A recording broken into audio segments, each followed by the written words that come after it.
गरीब घर से हूँ तो क्या बार बार ससुराल में औकात दिखाई जाएगी। उस दिन मीना सुबह से रसोई के काम में लगी हुई थी। साथ ही में खाना बनाने वाली दो और औरतें भी वहाँ मौजूद थीं, पर वो खाना बनाने में बिजी थी। ऐसे में लोगों को चाय, नाश्ता, दूध पकड़ाना मीना का काम था। ससुर जी का जन्मदिन था। इस उपलक्ष्य में घर में छोटा सा पूजन हवन था। रिश्तेदारों और दोस्तों को बुलाया गया था। घर रिश्तेदार, बहन बेटियों से भरा हुआ था।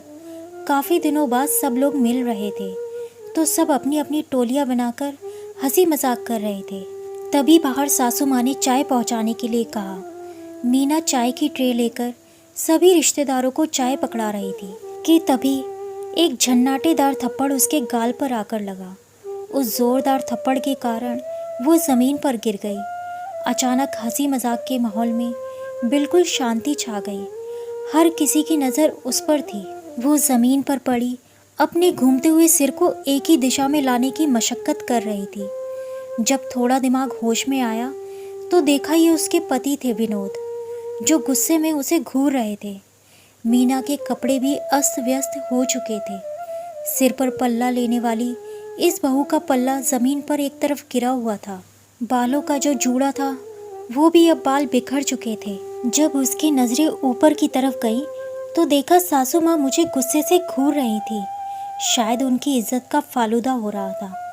इस बात से नहीं कि मीना को थप्पड़ पड़ा, बल्कि इस बात से कि घूंघट में रहने वाली उनकी बहू के सीने पर साड़ी भी नहीं थी और उसके सीने के उभार तक नजर आ रहे थे।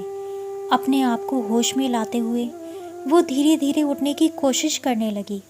सब उसकी तरफ हैरानी से देख रहे थे, जबकि वो अपने टूटे हुए आत्मसम्मान को समेट रही थी।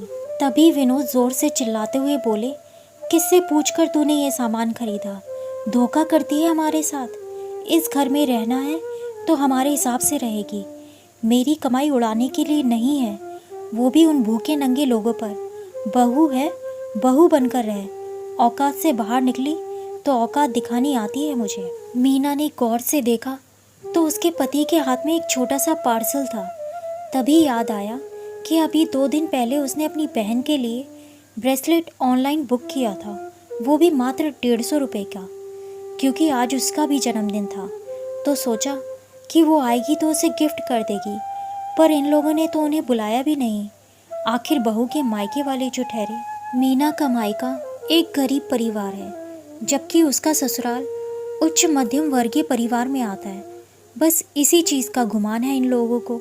ये अलग बात है कि मीना की सुंदरता पर मोहित होकर खुद ये लोग रिश्ता लेकर उसके घर आए थे। तब तो बहू को बेटी बनाने की बात की जा रही थी। मीना के पापा ने तो मना भी कर दिया था कि उनकी हैसियत नहीं इतने बड़े परिवार में उनकी बेटी ब्याहने की। लेकिन तब बड़े ऊंचे वादे किए थे इन लोगों ने। लेकिन अब मीना मन ही मन सोच रही थी कि ख्वाहिशें पूरी हो गई तो वो मोह भी छूट गया। अब मेरे परिवार के लोग इन्हें भूखे नंगे नजर आते हैं और मैं घर की नौकरानी। दरअसल विनोद एक जिद्दी और गुस्सैल इंसान था। इस कारण उसकी शादी नहीं हो रही थी, इसलिए एक गरीब घर की लड़की को ये लोग अपने घर में बहू बनाकर ले आए।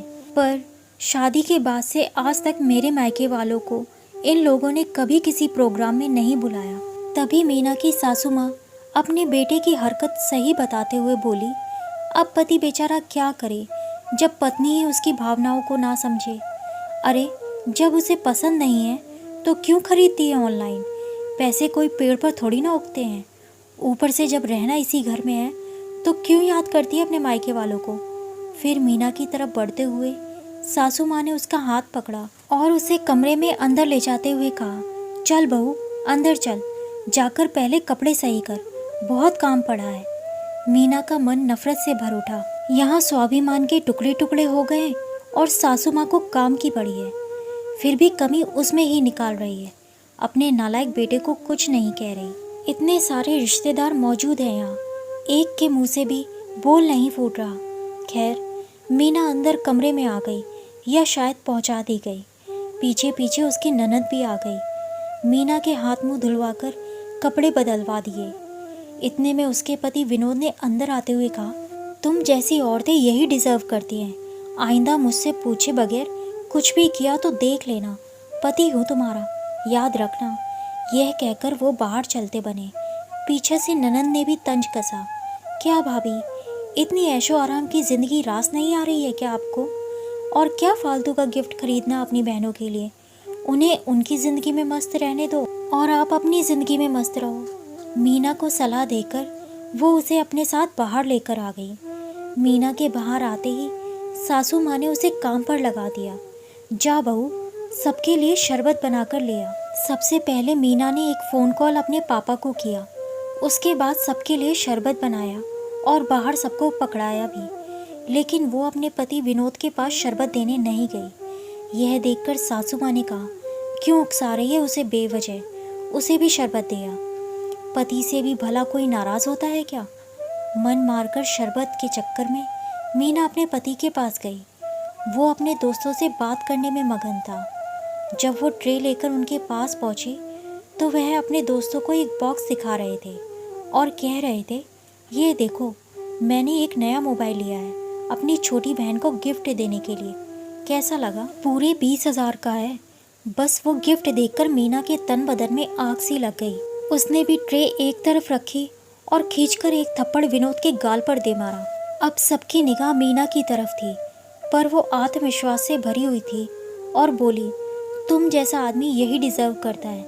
किससे पूछकर तुमने ये गिफ्ट खरीदा? पत्नी हो तुम्हारी, याद रखना। औकात में रहो वरना औकात दिखानी मुझे भी आती है। उसकी इस हरकत से ननंद रानी सकता गई और उसकी तरफ बढ़ी, पर मीना ने भी उनकी तरफ देखते हुए कहा, अरे जीजी, शादी हो गई है इनकी, लेकिन अकल नहीं है। अच्छे से ऐशो आराम की ज़िंदगी जिए। क्या बहन के लिए गिफ्ट लेना? बहन को अपनी लाइफ में मस्त रहने दो और खुद भी मस्त रहो। इससे पहले कि सासू माँ कुछ कहती, मीना के पापा घर के दरवाजे पर खड़े थे, जो कि सब कुछ देख सुन चुके थे। इससे पहले सासू माँ कुछ कहती, मीना के पापा ने हाथ जोड़कर कहा, बस बहन जी, आपने अपना वादा निभा लिया। आपने कहा था कि मेरी बेटी को अपनी बेटी बनाकर रखेंगी। देखिए, बिल्कुल बेटी बनाकर रखा है, बिल्कुल बराबरी का हक दिया है। आपके बेटे ने एक थप्पड़ मारा था उसे, तो उसने सूद समेत वापस दे दिया। अब हम हमारी बेटी ले जाने आए हैं, हमें माफ़ करो। अपनी इज्जत का फालूदा होता देखकर ससुर जी ने कहा, अरे समधी जी, ये छोटी मोटी बातें तो परिवार में चलती रहती हैं। आप आइए, अंदर तो बैठिए। माफ़ करना समधी जी, यह सब आपके परिवार में चलता होगा, हमारे यहाँ नहीं। बेटी मार खाने के लिए नहीं बेची हमने। गरीब ज़रूर हैं हम, पर हमने अपनी बेटी बेची नहीं है। कहते हुए मीना के पापा ने उसे चलने का इशारा किया। वो अंदर कमरे में गई और अपना सामान लेकर अपने आत्मविश्वास के साथ उस घर से रवाना हो गई। कुछ दिनों बाद उनका तलाक हो गया और आज मीना स्वतंत्र है, अपनी आगे की पढ़ाई पूरी कर रही है। दोस्तों, अगर बहू गरीब घर की है तो क्या उसे ये सब प्रताड़ना सहनी होगी? आपकी राय क्या है? कमेंट बॉक्स में ज़रूर बताएं। कहानी अच्छी लगी हो तो चैनल को सब्सक्राइब ज़रूर करें। धन्यवाद।